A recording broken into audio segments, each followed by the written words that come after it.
विधान पार्षद माननीय संजय सिंह जी के द्वारा हमारे जन सुराज के सूत्रधार आदरणीय प्रशांत किशोर जी पर एक छोटा सा आरोप उन्होंने लगाया। उस आरोप का कोई मतलब नहीं था। अभी बिना मौसम की बरसात करने की कोशिश की और प्रशांत जी पर इस तरह के आरोप लगाना कहीं से भी ये जनहित का सवाल नहीं है। इसलिए कि प्रशांत किशोर जी का कद बहुत बड़ा था, बड़ा है भी।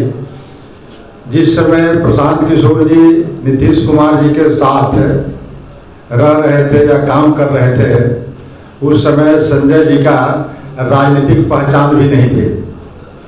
और राजनीतिक पहचान जब नहीं रहेगी तो निश्चित रूप से मुख्यमंत्री आवास में जाना आना वर्जित रहेगा, अनुमति नहीं रहेगी।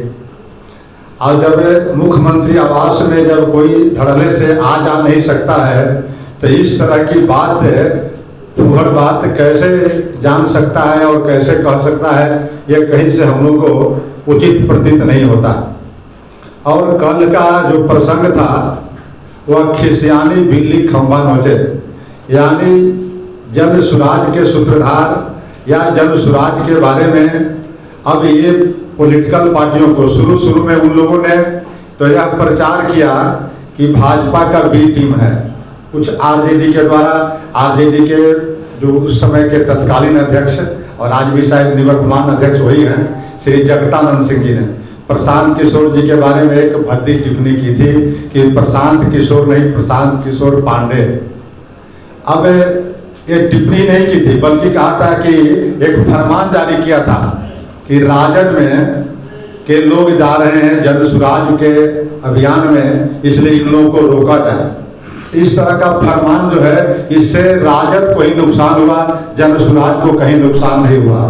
ठीक उसी तरह के संजय सिंह जी के द्वारा जो टिप्पणी की गई प्रशांत किशोर जी पर, उस टिप्पणी से हम समझते हैं कि जन सुराज के सूत्रधार और जन सुराज के नेता प्रशांत जी या जन सुराज को नुकसान नहीं हुआ, बल्कि इन्होंने यह साबित करने की कोशिश की कि जनता दल यू को जन सुराज के उपस्थिति से या जन सुराज के मजबूती से कहीं न कहीं हमें जनाधार में नुकसान हो रहा है। तो इस नुकसान को भरपाई करने के लिए इस तरह की ओछी हरकत, ओछी टिप्पणी इन्होंने संजय सिंह जी ने किया। और संजय सिंह जी की जब चर्चा प्रशांत जी कर रहे हैं तो संजय सिंह जी का और कद बढ़ जाएगा। इसलिए मेरा मानना है कि संजय सिंह ऐसे लोगों पर, हम ही लोग जो यहाँ आए हुए हैं काफ़ी हैं, हम लोग तो उनके साथ सदन में भी काम कर चुके हैं, संजय जी को बाखूबी जानते हैं, उनके साथ हम लोजपा में भी रह चुके हैं, तो संजय जी को बहुत करीब से जानते हैं कि संजय जी की राजनीतिक हैसियत कितनी है। लेकिन इस तरह के प्रशांत किशोर जी पर टिप्पणी जो उन्होंने किया है, इसके लिए हम लोग थोड़ा दुखी हैं कि इस तरह का व्यक्तिगत टिप्पणी से संजय जी को बचना चाहिए। इस तरह की नामो निशान कहीं कोई बात नहीं है। प्रशांत जी का कद इतना बड़ा है कि वह तो कहते हैं कि मुख्यमंत्री का भी सपना लेकर के हम नहीं आए हैं। बार बार आप लोग भी कई भाषणों में उनको सुनते होंगे। तो जो आदमी अपना सब कुछ बिहार के बदलाव के लिए संकल्पित होकर के बिहार में वह डंके की चोट पर बोल रहे हैं, कह रहे हैं, और वहाँ पर एक छोटी सी बात कि डिप्टी सीएम बनने के लिए प्रशांत किशोर जी उस तरह की बात कहीं से भी सर्वथा अनुचित रखता है, भ्रामक लगता आया है कि प्रशांत किशोर जी बिहार के डिप्टी सीएम की चाहत रखते थे और उन्हें ये नहीं दिया गया, इसलिए ये सारा कार्यक्रम या फिर जो भी हम देख रहे हैं उनकी प्रतिक्रिया है। तो सबसे पहले इतनी छोटी महत्वाकांक्षा लेके जनसुराज चला ही नहीं है। प्रशांत किशोर जी ने बिल्कुल कहा है कि हम सीएम तक की पद को उतनी महत्व नहीं देते जितना कि, तो ये डिप्टी सीएम बहुत दूर की बात है। दूसरा चीज़ ये कि अगर आप प्रशांत किशोर जी की लोकप्रियता की बात करें तो वो पूरे बिहार के नेशनल लेवल पर बहुत फेमस है। और वहीं पे अगर हम संजय सिंह की लोकप्रियता को देखें तो उनका कद बहुत ही छोटा है पब्लिक पॉपुलैरिटी के माध्यम से। जहां प्रशांत जी के फॉलोअर करोड़ों में हैं, वहीं पे संजय सिंह को मुझे लगता है कुछ हजार लोग के पीछे ही उनकी पहचान होगी। तीसरा चीज़ ये कि जब आप प्रशांत किशोर जी पे सवाल उठाते हैं, सबसे पहले जो आप अपनी ड्यूटी की बात क्यों नहीं करते? एज अ एमएलसी आपने अपनी ड्यूटी कितनी निभाई है? जहाँ पे आपको सरकार से सवाल करना चाहिए, अपने रोल को निभाना चाहिए, आपको गवर्नमेंट की उपलब्धि या उनकी स्कीम्स पे सवाल उठाना चाहिए, वहाँ पे आपकी चुप्पी है। लेकिन जहाँ पे आपके स्टेटमेंट में कोई औचित्य नहीं, वहाँ पे आप अपने स्टेटमेंट्स को दे रहे हैं। तो कहीं ना कहीं ये बात कहा बिल्कुल जा सकता है कि ये भटकाने वाली बात है, डिस्ट्रैक्ट करने वाली बात है, और आप अपने रोल्स और रिस्पॉन्सिबिलिटीज को ना निभाते हुए एक बिल्कुल ही बेबुनियाद और बेसलेस कमेंट करते हैं लाइमलाइट में आने के लिए। और कहीं ना कहीं ये आज हो रहा है कि उनके एक स्टेटमेंट वैसे हम सभी लोग इस पर चर्चा कर रहे हैं, तो कहीं ना कहीं उनका ये मोटिव था और इस मोटिव पे चर्चा हो रही है और उनका नाम आ रहा है। तो चुनाव को मद्देनजर रखते हुए, पार्टी की पॉपुलैरिटी को मद्देनजर रखते हुए सारा स्टेटमेंट है, और हम इसे एक इलेक्शन गिमिक के नाम से भी कह सकते हैं कि ये एक स्ट्रैटेजी का उनका हिस्सा है, बट इसका कोई खासा असर चुनाव पे पड़ने वाला नहीं है। जेडीयू की पॉपुलैरिटी या उनकी पॉपुलैरिटी पे कुछ खासा पड़ने वाला है। कल जिस तरह से जो रूलिंग पार्टी है उसके प्रवक्ता ने,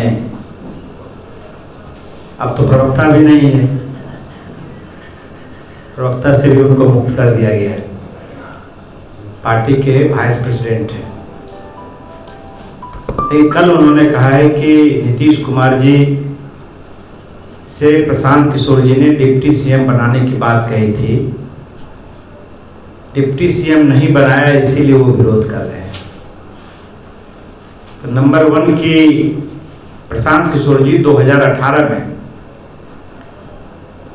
जनता दल यू छोड़ दिए थे या जनता दल यू ने उनको निकाल दिया था। आपको याद होना चाहिए क्यों निकाला था। एनआरसी और सीएए इसी मामले पर प्रशांत जी ने नीतीश जी से कहा था कि इसका आप विरोध मत कीजिए, आप ये मुसलमानों के साथ एक देश में अन्याय हो रहा है, आपको उसके साथ खड़ा रहना चाहिए। तो जब 2018 में वो दल छोड़ दिए तो 7 वर्ष के बाद उनको रात में सपना आया कि भाई डिप्टी सीएम बनना चाह रहे थे। वैसे भी जो इस तरह की बातचीत होती है वो बहुत गोपनीय और बहुत ही एक दूसरे के साथ जो बातचीत होता है वो पब्लिक डोमेन में नहीं होता है। आप जानते हैं कि 2015 में नीतीश कुमार जी दिल्ली में जाके प्रशांत किशोर जी से मिले थे और उन्होंने कहा था कि भाई आप हमें सहयोग कीजिए। और फिर प्रशांत किशोर जी 2015 में कंधा लगाए, तभी नीतीश कुमार जी मुख्यमंत्री बन पाए। नहीं तो 2015 में जो भाजपा का प्रचंड प्रचार और पूरा तंत्र लगा हुआ था तो कहीं दूर दूर तक नहीं दिखता था। प्रशांत किशोर जी ने मदद की और नीतीश कुमार जी को लगा कि भाई इनके सहयोग से हम मुख्यमंत्री बने हैं। प्रशांत जी बोलते भी हैं कि हमारा जो रिश्ता था वो पिता पुत्र का रिश्ता था एक तरह से। और फिर प्रशांत जी मुख्यमंत्री निवास में ही रहते थे। तो जब मुख्यमंत्री निवास में रहते थे तो 6 महीना साल भर में कभी यदा कदा जो आम लोगों के लिए, जदयू कार्यकर्ता के लिए कभी 1 जनवरी या कभी खुलता था गेट, तब संजय सिंह जी जाते होंगे। तो जो उन्होंने बयान दिया है वो बहुत गैर जिम्मेवारना है, बहुत ही वो एक जो प्रोपगंडा होता है वो है। दूसरी बात उन्होंने कहा कि जो एक राष्ट्रीय अध्यक्ष जी हैं जो हमारे दल के बने हैं श्रीमान उदय सिंह जी, प्रशांत किशोर जी को परिवारवाद पर नहीं बोलना चाहिए। तो प्रशांत किशोर जी आज बिहार का हकीकत है, वो आम लोगों की समस्या, यहाँ की गरीबी, यहाँ की अशिक्षा, यहाँ का बदहाल स्वास्थ्य को जो लोग जाना है वो किसके लिए जाना है, किनको लेकर जाना है। जनता दल यू अभी है, उसमें किसको लेकर जानता। जनता दल यू का मतलब नीतीश कुमार, लालू जी का मतलब राष्ट्रीय जनता दल, चिराग जी का मतलब लोक जनशक्ति पार्टी, आई पैक का मतलब प्रशांत किशोर जी थे। प्रशांत किशोर जी स्वयं उस कंपनी का काम था सलाह देना, चुनाव प्रबंधन कराना। जब प्रशांत किशोर जी ने 3 साल, ये 2018 में इस काम को छोड़ दिया, तब ना वो अटैक से निकले हैं। ये कैसे हो सकता था? डबल स्टैंडर्ड प्रशांत जी का नहीं है।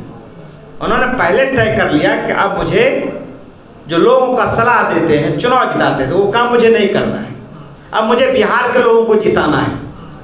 तो जब वो ये अभियान शुरू किए तो स्वाभाविक है कि आईपैक को उन्होंने छोड़ दिया। वो कौन निकालने वाला है? अब हम कहते हैं कि राष्ट्रीय जनता दल से लालू जी को, तेजस्वी जी को निकाल देंगे, यही एक बात है। उन्होंने स्वेच्छा से उस काम को छोड़ दिया